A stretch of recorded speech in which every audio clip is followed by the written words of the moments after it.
Teman-teman, kali ini kita akan membahas tentang pemeriksaan fisik pada neonatus secara detail. Jadi pertama yang kita kaji ketika melakukan pengkajian yang pertama seperti pada pasien dewasa adalah keadaan umum. Apakah bayi ini kompartmentis atau tidak. Kemudian kita kaji tingkat kesadarannya ini untuk dewasa, untuk bayi bisa menggunakan state alertness. Kemudian untuk vital sign kita tulis heart rate-nya, heart rate normalnya 120 sampai 160, kemudian temperaturnya, suhunya 36,5 sampai 37,5, respirasinya 40 sampai 60, tekanan darahnya ini bisa dilakukan tapi jarang-jarang karena memerlukan peralatan khusus.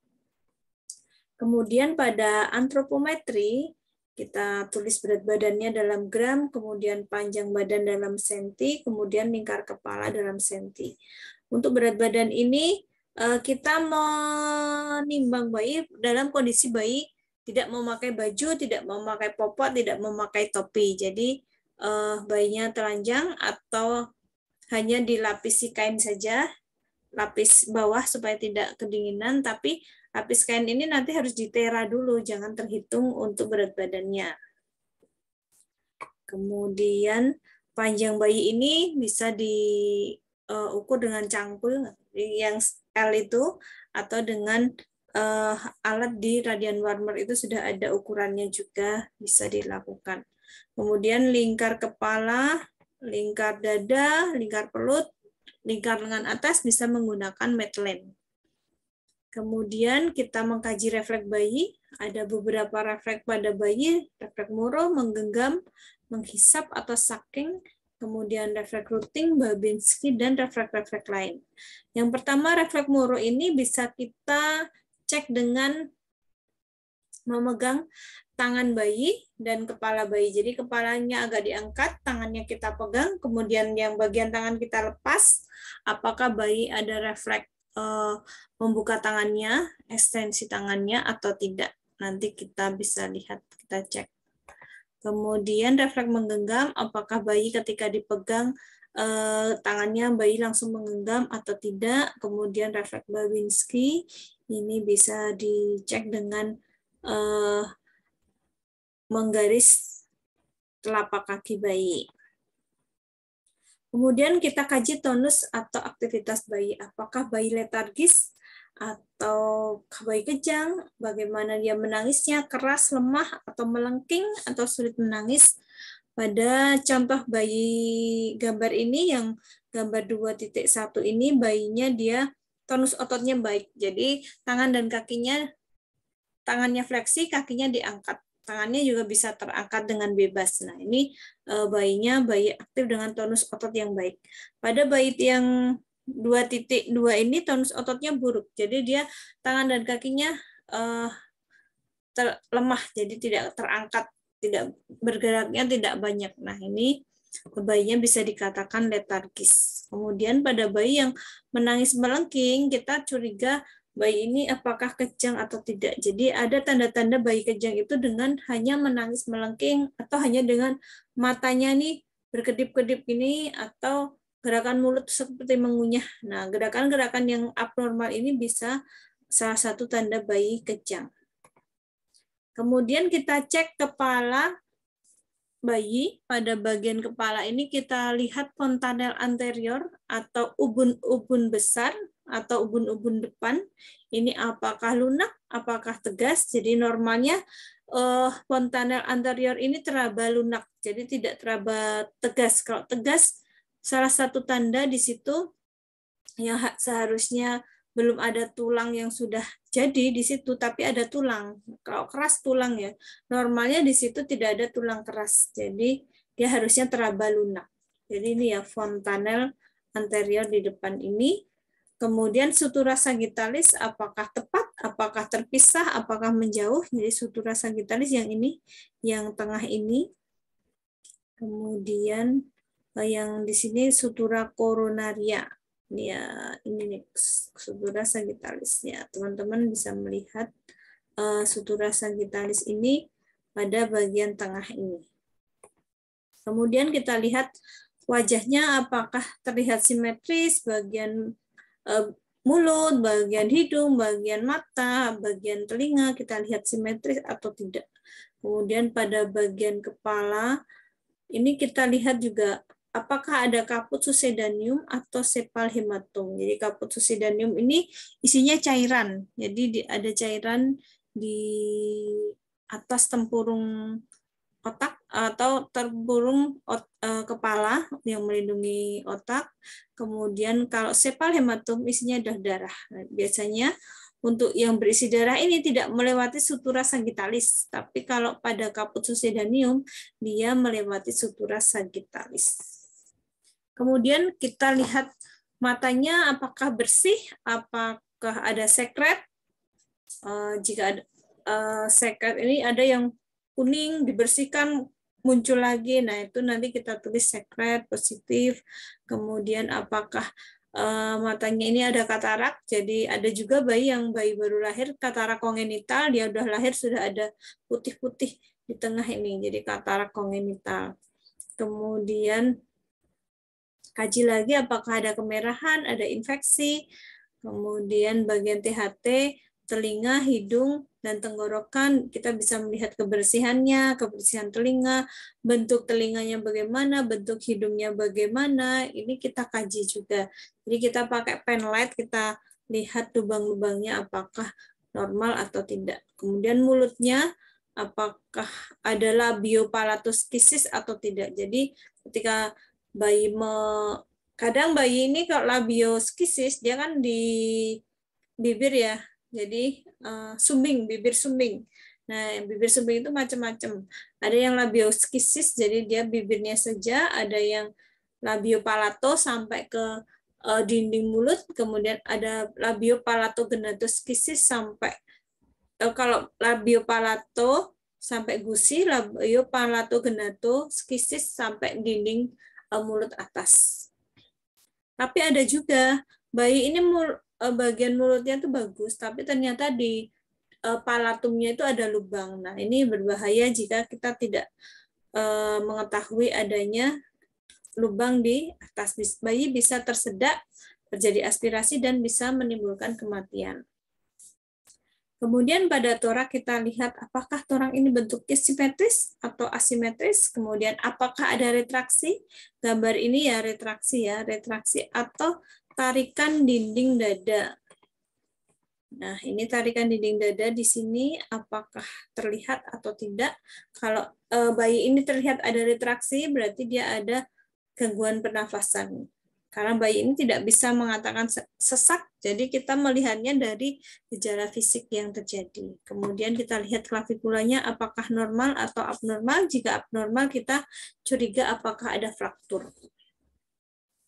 Pada bagian paru-paru, kita melakukan auskultasi bunyi paru.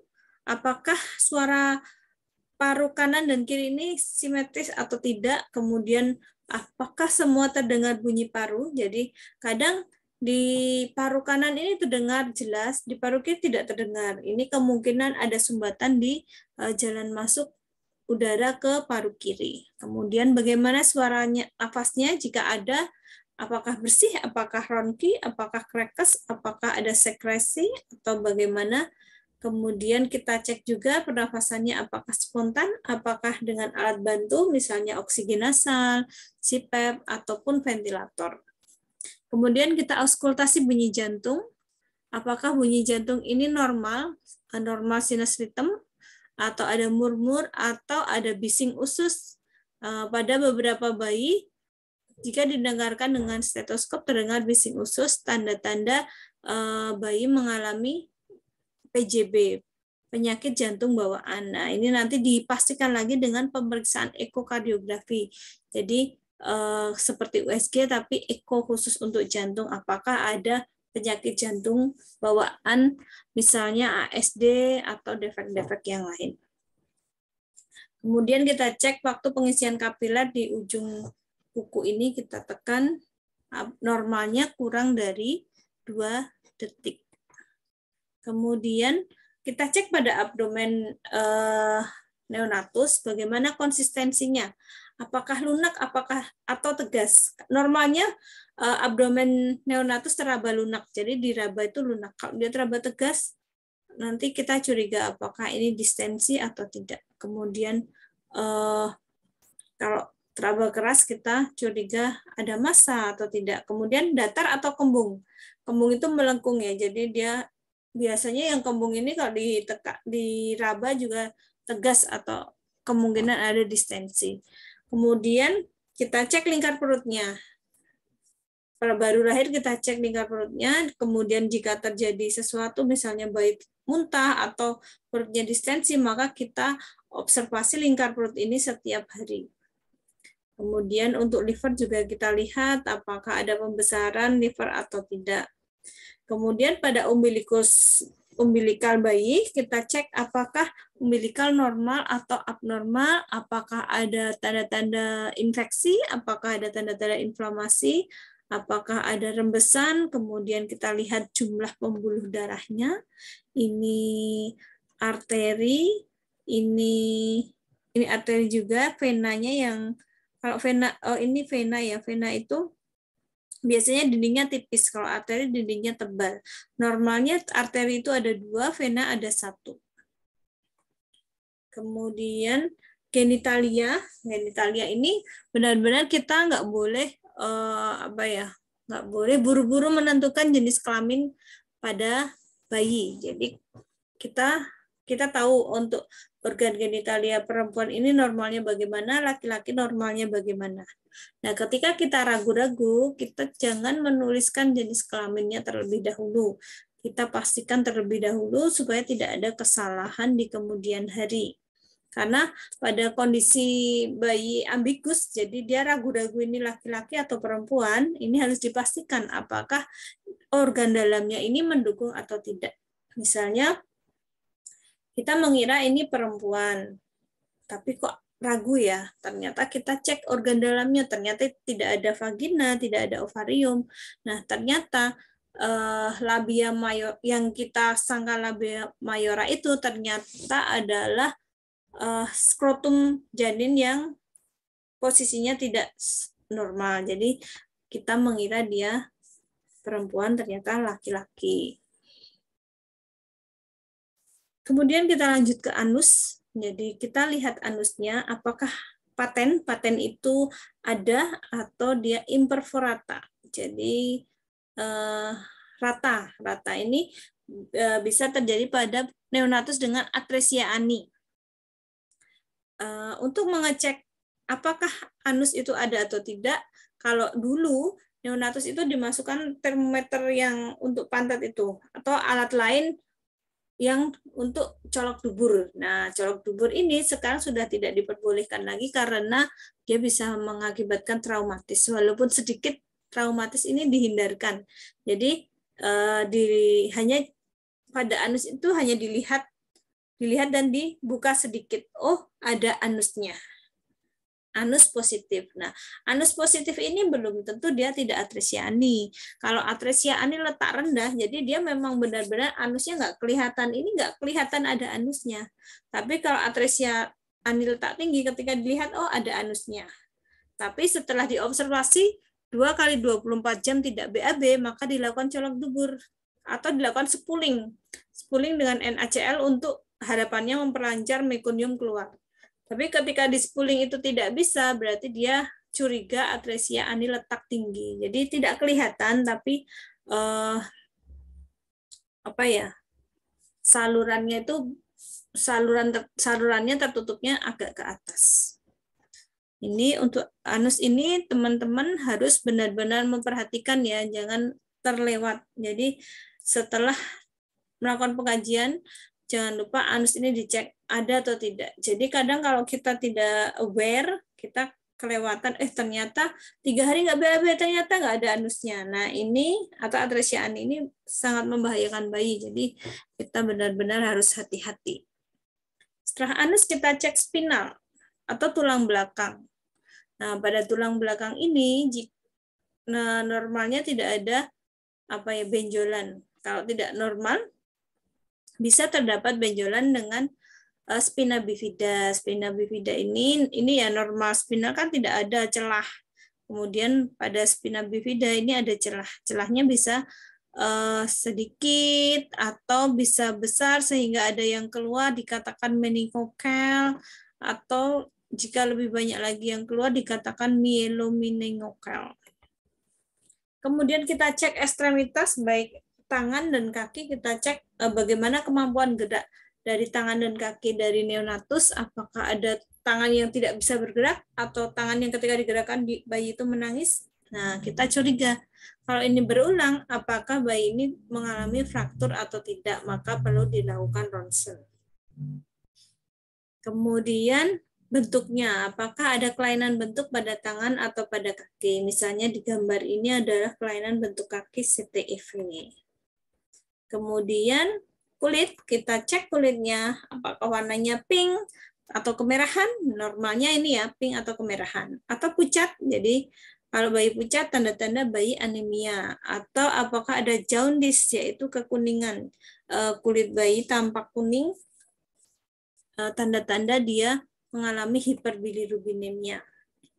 Kemudian pada kulit, apakah ada sianosis? Sianosis sentral ini seluruh tubuhnya biru, atau akrosianosis, kebiruan pada akralnya saja. Kemudian cek juga apakah ada vernica seosa. Ini vernica seosa teman-teman lihat di sini, putih-putih nempel di